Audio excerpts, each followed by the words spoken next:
Hello, everybody. John Foster, Boxing Corner. Got a great person to interview today. Lou Savarese is here. Hey, Lou. Hey, John, thanks for having me. Oh, a pleasure, pleasure.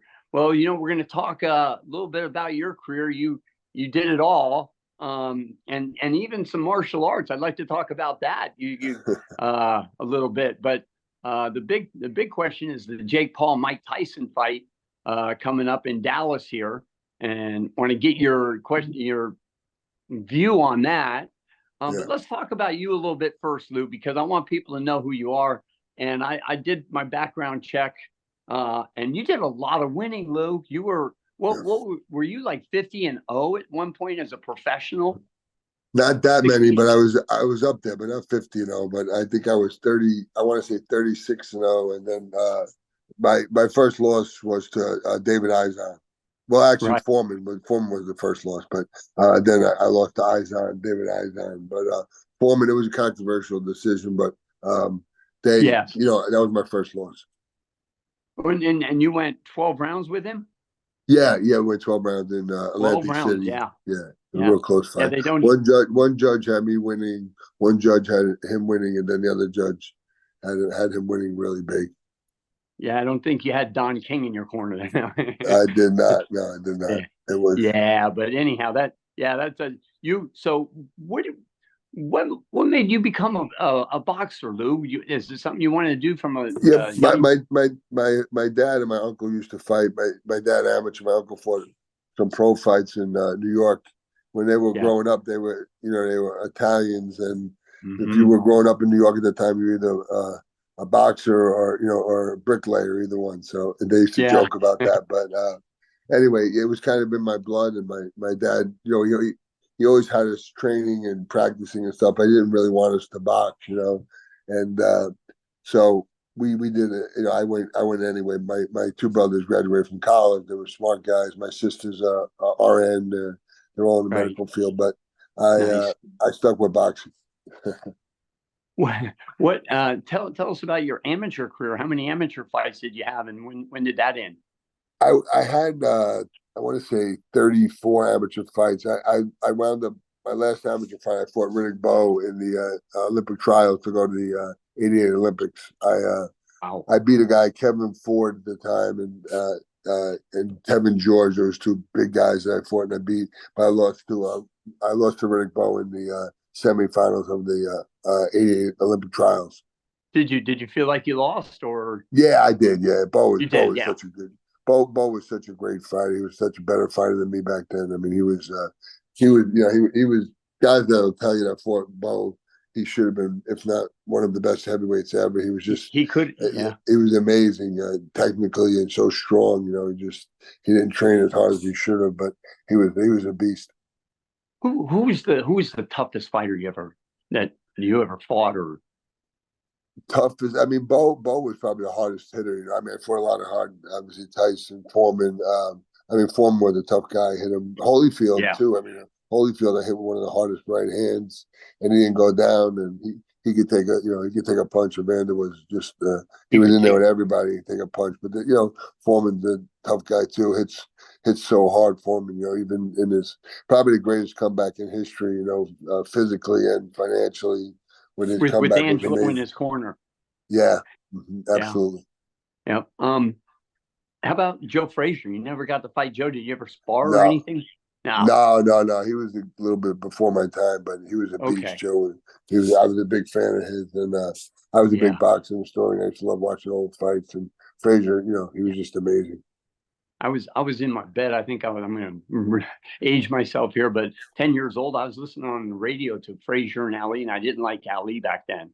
Tommy Yeah, Bennett and everybody down in Miami, where I'm from, introduced me to him actually one time too when he was training down there in Miami when I was a little yeah, boy. with Dundee. Yeah, Yeah, with Dundee. I didn't know Dundee at the time. I had Tommy Bennett and he had Mike McCallum, and wow. but I was a Frazier fan. But as I'm looking at the stuff that Muhammad Ali has done, and I interviewed his first wife twice, uh, and he had 4 kids with her, and she's off doing movies now. But anyway, interesting the respect I have for Muhammad Ali and what the word he stands for and the person he was. Besides being great, you look at him.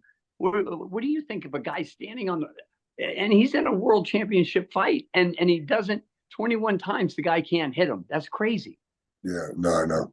He was, he was just so, besides being great, and people talk about all his accolades, but probably his best asset was his chin. He had an amazing chin. I mean, he fought some of the greatest heavyweights ever, and took a lot of punches from those guys. In retrospect, it may have been not good for him to take, the rope a dope and take all those punches because, at the end of his life, unfortunately, he was, suffering from dementia and Parkinson's and everything. Yeah.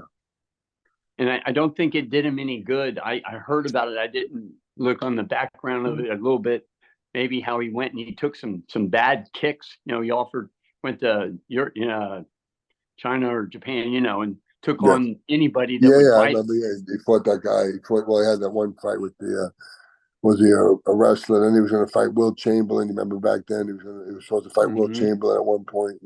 He was all over the place.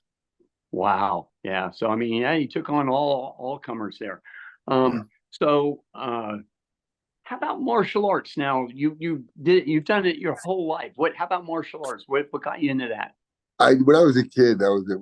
Me and my brothers, my two brothers, my dad, we used to fight all the time. So he took us to a karate class in upstate New York, and we did karate. And my brother and I, my brother's 15 months apart, and we used to fight almost every day between each other, and it always came in with my dad breaking it up, and giving us a slap each, which we deserved. But that was it. Really, just with that, and I kept kind of going, doing a little Muay Thai as I got older, and I had one MMA fight, and I wound up winning that, thank God. But anyway, the big thing now is jujitsu. I'm not really into that, but it's amazing. These guys are really, really good, and it's a huge, huge sport right now.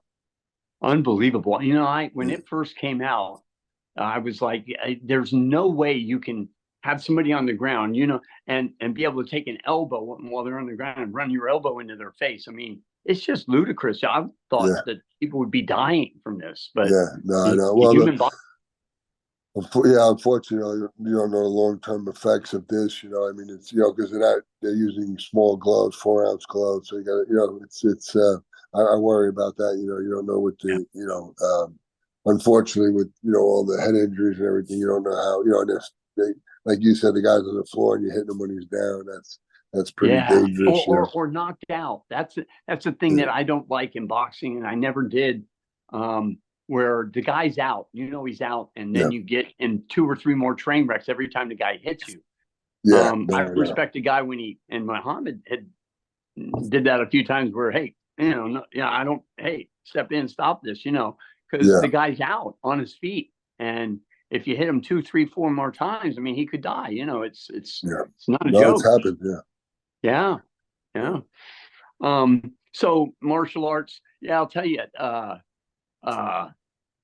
the martial arts, how you still study and stay in shape. You look great, by the way. And I stay in shape, but I'm always, I have, I work in the restaurant business, but I still train people. And one of my really good friends, one of my best friends, and is a trainer now. He has a bunch of he's got Austin Trout, he's got Regis Prograis, this other guy Shockey. He has a big gym down here called Main Street Boxing. Bobby Benton, you probably knew his dad, Bill Benton, was in boxing for a long time.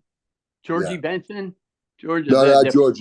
This is George was great corner guy too for Duva and all them. Duva and George. Bill Benton was a matchmaker, and then also did a lot of was a cut man for a long time. And his son has a gym here in Houston, a huge gym down in downtown Houston called Main Street Boxing. Right. I used to go to that. I think when I first moved to Houston in '97, I was at River Oaks Country Club teaching tennis. I took the tennis route after nationals boxing. I was like, I don't like to fight. I was good at it, but I'm like, believe it or not, a lot of parallels between tennis and boxing. With moving the feet, getting in position, and a lot of stuff. People, I have fast hands. People always say that. I say, well, he's a boxer because I move my feet like crazy. I can jump rope. I used to jump rope and run every day. And I did it for like 2 years from 13 to 15. won the state championship, and then fought nationals in Green Bay, Wisconsin. Junior Olympics. Yeah, But sure. no, it's safe. I haven't been in a fight since. I've been in a couple wrestling matches, but it doesn't work out well either. That's right. When I was a little kid, like you said, you grew up fighting, and I got a good one for you, martial arts. I said, Dad, I want to do karate. There's karate. My dad wouldn't get me in. Then one day he comes to me, he goes, hey, Johnny, my buddy, and he was a bouncer, and he has his karate studio, and this is his business partner. He goes, okay, I'm going to sign you up, go down there. And I had quit boxing. I'd done the nationals. My dad knew. So I go to the karate. So the guy gets me, and I heard that he was a bouncer, and he was a bad, he was my size, 145, 150, but people knew not to mess with him. So I'm only like 16 years old, but I understand who the guy is. He's a badass. So he gets, and in front of the whole class, he goes, okay, show me what you got. And we start circling each other. And I'm like, son, now I'm a counter puncher. I'm like, I don't know how to look out for the feet. And I'm like, oh, he's got to come at me first. And we just circled and circled and called it a day. It was so funny. Yeah, you did a little dancing. Yeah, but the boxing, it's a lot of respect. It's coming back, Lou. What do you think about boxing today? Yeah, no, absolutely. There's some great fighters. I mean, I like guys like, there's some, I mean, you have guys that have, it seems like the Mexican, they're not really, they're boxing purists, I say, they're not really buying into the UFC stuff as much as a lot of people, but you have so many, some big names out there right now. We just had a big fight with Haney and these guys, and, there's some big names out there, which is good for boxing, and we'll see. We need a new, heavyweights. It's not what it used to be, right now. But there's still some pretty tough heavyweights out there. But they, with Fury and those guys. But I don't know. There's not that many great opponents out there as there was. Not like the golden age of boxing there in the 80s and 90s. Yeah, that was it amazing. Else. Maybe the best heavyweight era ever. There was so many great fighters there. I mean, Ali, Frazier, Foreman, Norton. Even the guys, Scott Ledoux, the guys around were good fighters too. Henry Cooper. There were so many great fighters. Lou, so tell me how you did the American dream, my friend. I mean, you grew up boxing, and you got the world championship fight against the greatest, the baddest man on the planet. Tell us about that. How did you feel about that and how did that come about? With Douglas or with Tyson? Or with Tyson. Yeah. With Tyson, yeah. No, that was weird because I was a huge advocate of training really hard. That was a tough one for me because we were supposed to fight at a certain date. I can't remember when it was, and then Tyson had gotten in trouble with that problem with the rape or whatever, and then so he went to jail. Then they postponed it. Then, it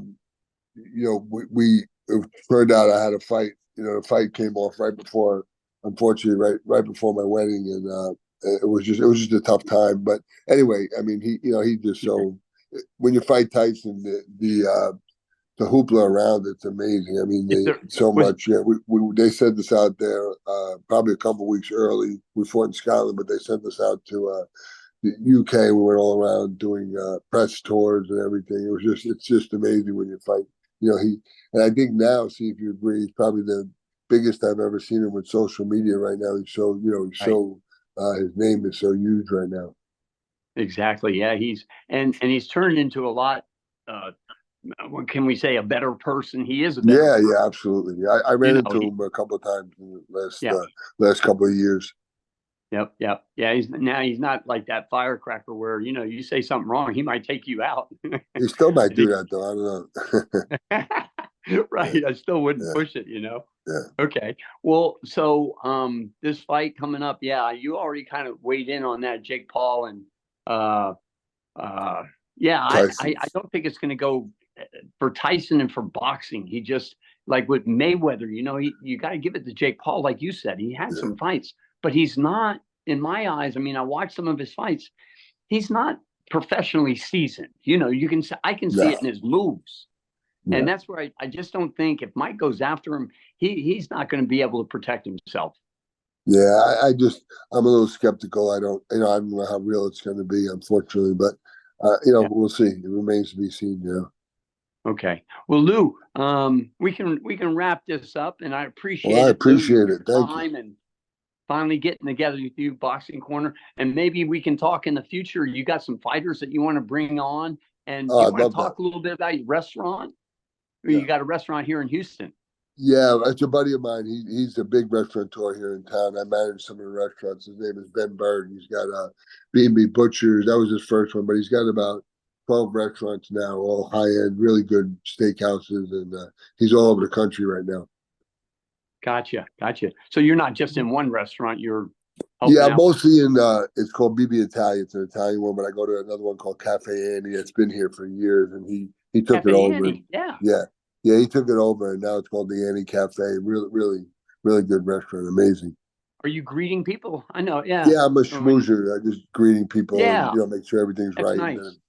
if there's any Yeah, problems, I'll go in and to see what's going on. I check on them during the meals and stuff. It's fun. right. Yeah, take them out in the back in case something goes wrong. No, I'm kidding. I just lost you. I think Okay, we we're back. lost you there, Lou. All right, there. Yeah. All right. So yeah, so you're the smoozer. I'm the Yeah. schmoozer. All right. Well, good. Cafe Annie here in Houston. Lou Savarese. Lou, you want to give any shout outs to anybody before we cut off here? No, I appreciate it. Thank you very much, and it was fun. I love talking boxing. Thank you, Lou. We appreciate it. Corner. Have a great night. Jump Thank you, Officer guys. Lou Savarese. Talk to you later. Okay. Thank you, Have man. a great day. You too.